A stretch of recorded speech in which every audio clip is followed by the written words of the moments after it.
The new dietary guidelines were released earlier this year, and I'm ready to talk about them. Now, while you may not care so much about how these guidelines affect you directly, because you're an independent thinker and you're gonna eat what you want, I presume, these guidelines do matter because they shape what gets served in your children's schools, at hospitals, on military bases, what gets taught in medical institutions around the country, and they influence what gets covered under federal nutrition programs like the Special Supplemental Nutrition Program for Women, Infants, and Children, or WIC. It matters that we have an evidence-based consensus on what a healthy diet looks like for this nation. So today I will give you a rundown on what the new dietary guidelines gets right, where it misses the mark, and what was mysteriously left out of these guidelines. I will also be covering the major controversy surrounding these guidelines and the promotion of foods that are known to be high in saturated fat. By the end of today's video, you'll be able to make sense of these guidelines and see how well they align, or rather don't align, with RFK Jr.'s stated objective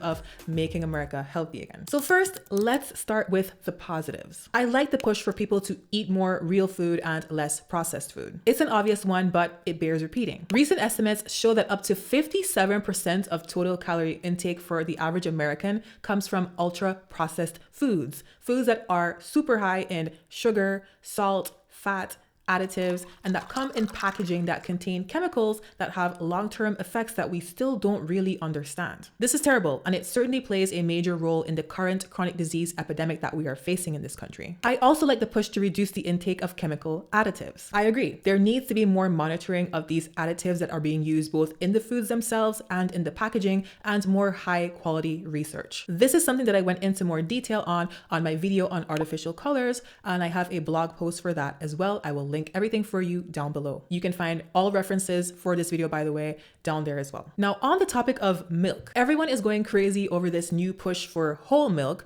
Meanwhile, I'm just grateful that we're not seeing raw milk in the dietary guidelines. And I say that because RFK Jr. is known to be a huge proponent of raw milk.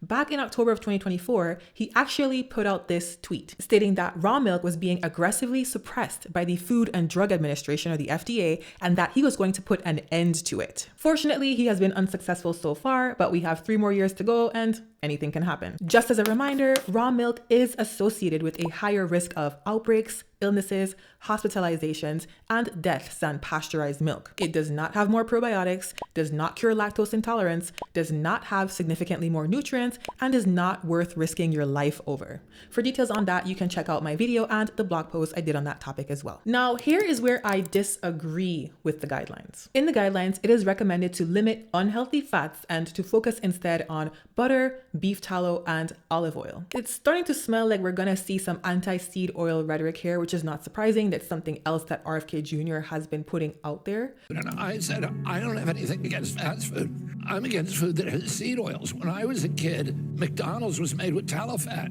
That was good for you. But I already debunked this myth about seed oils being harmful in another video and blog post as well, which I will link for you. These new guidelines promote more intake of saturated fat by way of pushing red meat and whole milk. The specific language is to choose full-fat dairy and have 3 servings a day for a 2,000 calorie diet. In the protein section, protein from animal sources is listed first, eggs, poultry, seafood, and red meat, and plant proteins are included but not emphasized.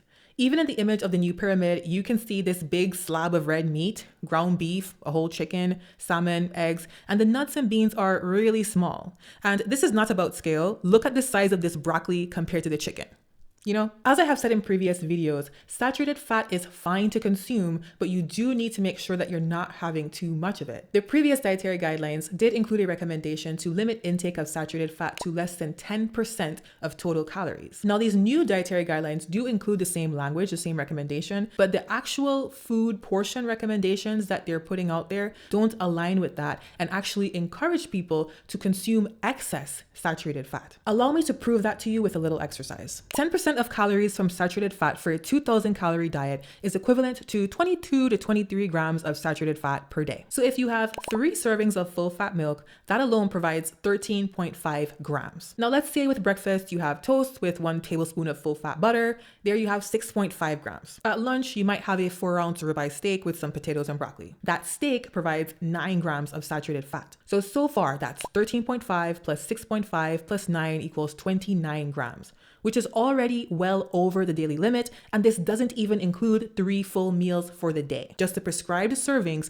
of dairy, 1 serving of butter, and a 4-ounce piece of meat. In this regard, the guidelines contradict themselves. Promoting saturated fat and downplaying the role of unsaturated plant fats goes against the science. There is no need for you to remove that canola oil from your cabinet and replace it with beef tallow. There is a large body of evidence from both long-term prospective studies where people are followed for years so you can see what health conditions they develop over time, and shorter-term clinical trials where people are put on different diets to see how their bodies react. And I also want to note that these studies were not simply looking at markers of cardiovascular or heart health, like blood pressure or cholesterol. These are studies where they were actually looking at heart-related outcomes, things like heart attacks, as well as other significant outcomes like cancer and Alzheimer's disease. In this study of over 800,000 people that were followed for anywhere between 5 to 30 years, higher linoleic acid intake, which is found in seed oils, was associated with a modestly lower risk of mortality from all causes, heart disease, and cancer. In another study, which compiled data from over 300,000 people who were followed for up to 3 decades, researchers found that intake of linoleic acid, which again is more abundant in seed oils, was associated with a 15% lower risk of heart disease. They also found that as saturated fat intake went down and linoleic acid intake went up, the risk of having heart issues or dying from heart disease went down significantly. If that's not enough data for you, I have a third massive study with over 500,000 participants. In this study, they found that butter consumption was positively associated with cancer mortality, and that substituting corn oil, canola oil, or olive oil for equal amounts of butter and margarine was related to lower all-cause mortality and mortality from certain causes, including heart disease, diabetes, cancer, respiratory disease, and Alzheimer's disease. There's also, like I said, clinical trial evidence. In this Cochrane review of 15 randomized controlled trials with a total of more than 56,000 participants between them, it was found that reducing intake of saturated fats in favor of polyunsaturated fats over the course of 2 years was associated with a 17% lower risk of heart attack or stroke. So there you have it. Increasing intake of saturated fat is not beneficial for long-term health. And it doesn't just damage the cardiovascular system, it also damages other areas of the body as well. There is clinical trial evidence that when compared with polyunsaturated fat, saturated fat is more likely to promote the accumulation of fat in the liver, aka fatty liver, which is formerly called metabolic dysfunction-associated steatotic liver disease, or MASLD, a really long name. Fatty liver, in turn, is linked to an increased risk of type 2 diabetes and heart disease, and advanced fatty liver increases your chances of liver scarring or cirrhosis and liver cancer. A higher intake of saturated fat has also been linked to a reduction in brain function. Dementia risk is 105% higher among people who consume more saturated fat. Now, dementia broadly refers to conditions which make it hard to think clearly and remember things, and Alzheimer's disease is the most common form. And there's more bad news. A high intake of saturated fat is also associated with a 41% increased risk of developing Parkinson's disease. Now, Parkinson's is an incurable condition in which people experience a gradual reduction in their ability to control the muscles of their body, which leads to uncontrollable shaking or tremors, muscle stiffness, problems with posture and balance, and trouble speaking. Recommending that people eat more red meat, which is higher in saturated fat than other animal proteins, that they consume whole milk more often, which is higher in saturated fat than low-fat milk varieties, and that they cook with butter and beef tallow freely, which are both sources of saturated fat, is dangerous. This recommendation goes against the science and will only add to the chronic disease burden that we're already facing in this country. Heart disease is already the #1 cause of death in the United States. 1 in 3 people lose their lives to it. Nearly 100 million people in the US have fatty liver disease. About 7 million adults are living with Alzheimer's disease. And remember, this is just one type of dementia. Over 1 million people in the US are currently living with Parkinson's disease, and about 90,000 people get diagnosed each year. This recommendation to have more foods that are rich in saturated fat will only serve to increase these numbers. And we have to remember too that at the end of the day, these stats are not just numbers. They reflect real people living real lives. Now, what makes these recommendations particularly insidious, in my opinion, is the fact that we're talking about their effects on chronic diseases here, conditions that take decades in some cases to develop. So the outcomes of what you eat today may not manifest until you're in a whole different phase of your life. If the American public adheres to this recommendation, people's health will get worse over time. not better. But by the time that the chickens come home to roost, RFK Jr. will no longer be in office, most likely, and he won't have to take accountability for leading people astray. The other thing that's frustrating about these guidelines for me is that they promote the consumption of whole foods, which is good, like fruits and vegetables, but the Trump administration is actively doing things that make it more difficult for people to actually eat a nutrient-dense diet. Here's a specific excerpt from the new Dietary Guidelines. We are realigning our food system to support American farmers, ranchers, and companies who grow and produce real food.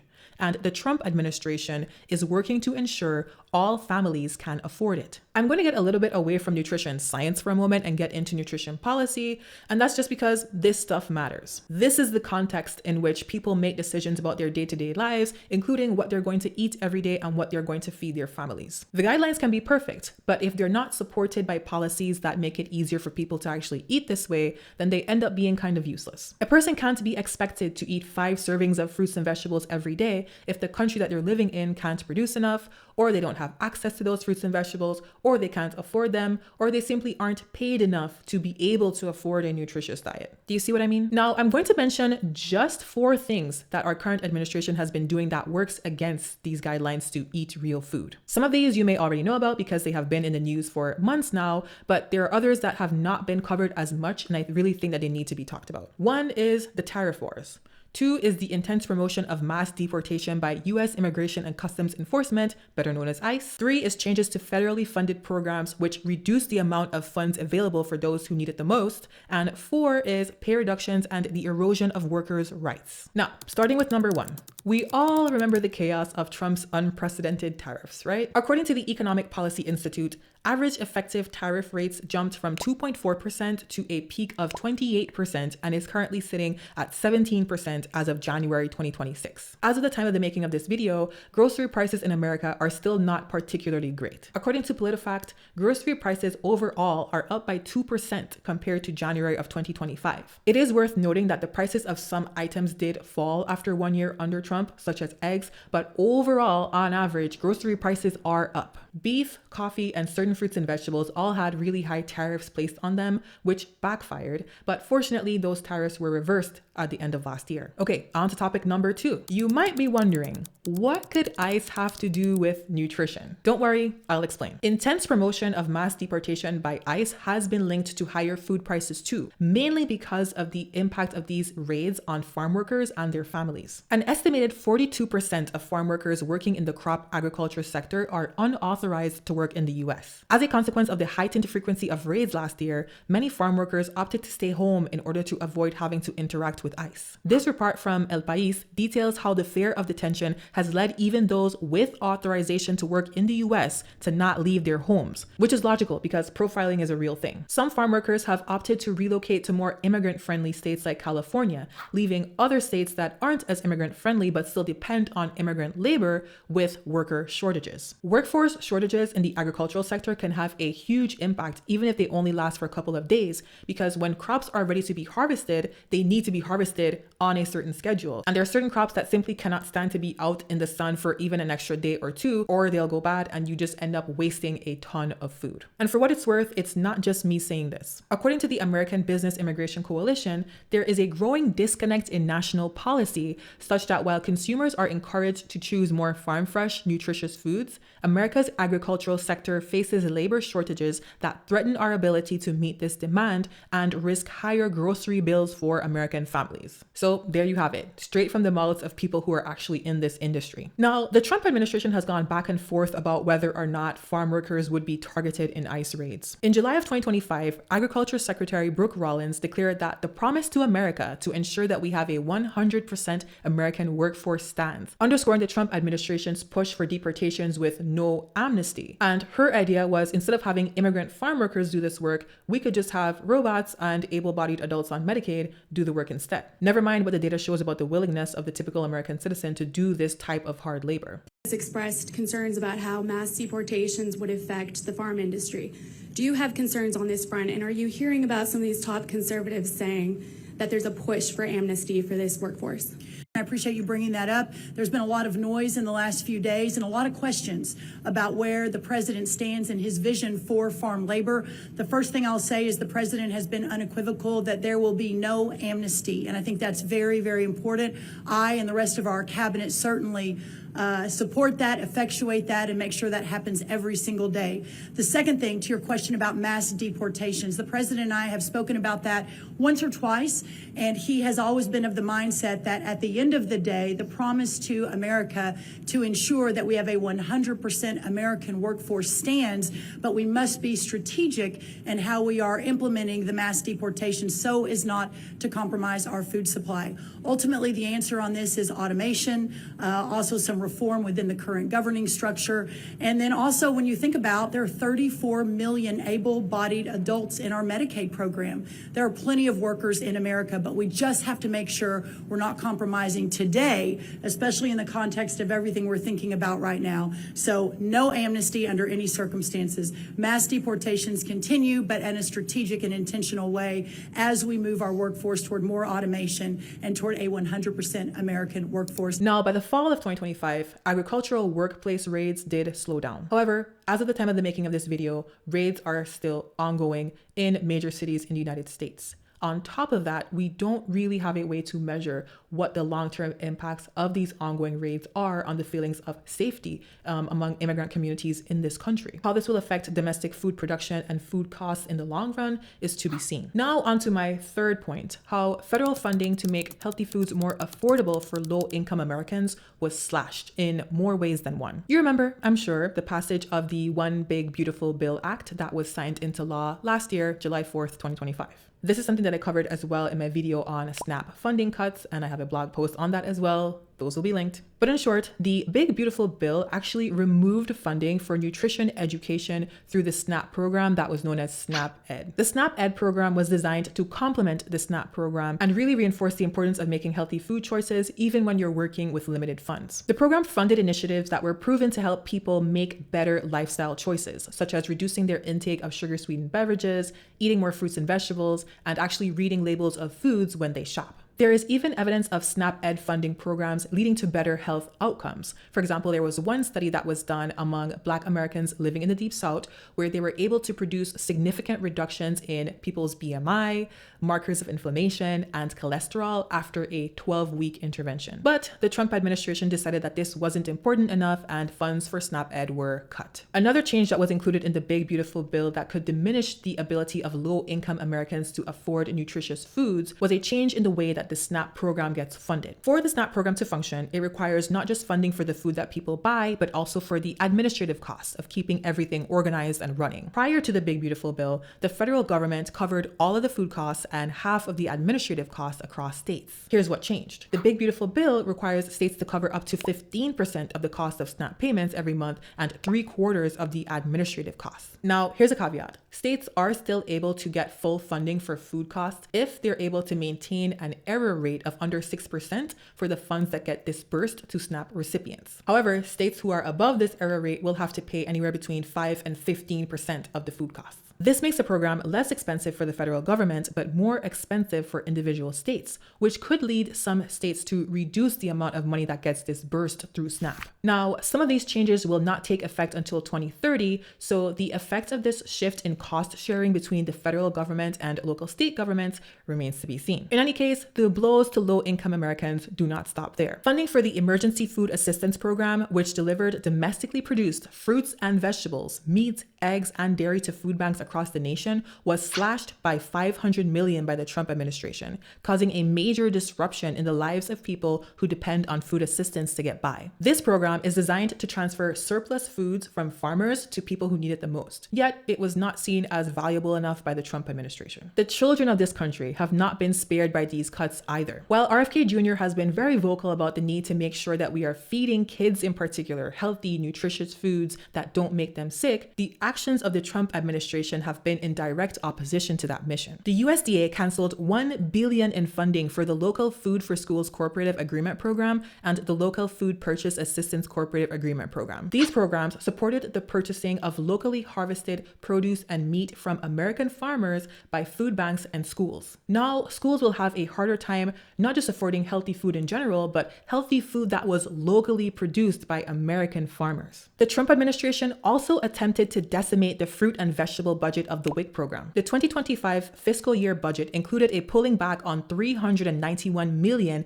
in already authorized funding for WIC, a move that would have affected over 5 million WIC participants. Fortunately, this cut was not approved and WIC remains fully funded. If any of these policy changes surprised you, please comment down below. I really feel like a lot of these things are just not talked about enough, and these are significant policy changes that impact our lives. Okay, now on to my final point with respect to how the Trump administration has been actively doing things to make it more difficult for people to adhere to a real food diet. This point is with regards to pay reductions and the erosion of workers' rights. During the Biden administration, an executive order was made to increase the minimum wage of federal contractors and index it to inflation. Trump rescinded this executive order, meaning that the minimum wage for federal contractors is likely to fall. The Trump administration also made the decision to reduce the wages of farm workers who come into this country under the H-2A visa program and reduce their wages by up to 30% to cover housing costs. The Trump administration also overturned Fair Labor Standards Act protections for home health care workers,